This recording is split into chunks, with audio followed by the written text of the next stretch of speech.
prior to the game, we informed both Rule 5 picks that they have made the team and will be traveling with us to Boston. So excited to give the news to those two guys, and congratulations to both of them.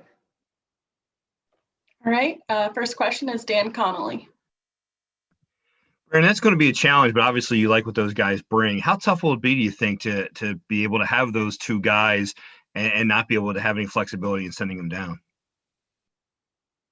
Well, I think that's the challenge with any Rule 5 pick you have is, and we had Richie 2 years ago and Drew Jackson and Richie stuck and that was a nice prospect for us in our organization from a standpoint of we kept him all year. He did a really nice job. He missed last year, but feel good about having Richie in the organization. So hopefully that happens with both these guys as well. I really like both their stuff. They both have different weapons, and that Scaroller's more of a starter profile, 4-pitch mix.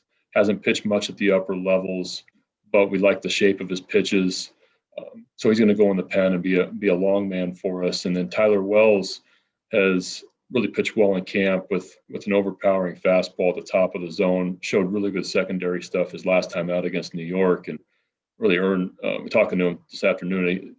That was kind of an over the hump moment for him going to face some good middle of the order bats with the Yankees, and realizing that he can pitch against those guys and as fastball plays against them. So excited to add both those guys, and we'll see how it goes.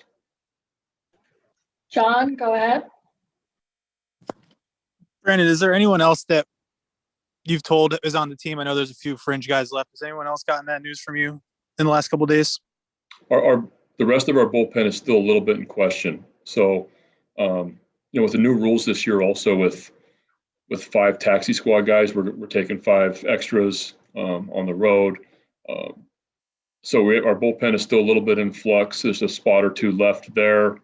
And then I did tell Urias and Valleca that they're both traveling with us and will be on the club opening day. Rich, go ahead.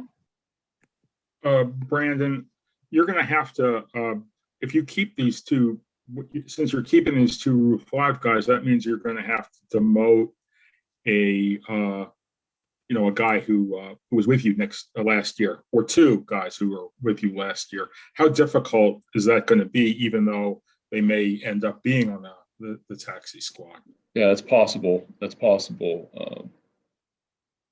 thought our bullpen guys did a fairly nice job last year, and we're trying to create depth in our organization and depth at the upper levels. And just because you don't start on the team on April 1st doesn't mean that you're not going to be on the team on April 7th. Anything can happen. We're going to use a lot of players this year, a lot of pitchers. Hopefully not a ton of position players, but I see a lot of pitchers being used, and we're going to need depth in AAA. We're going to need all these guys that are on the roster.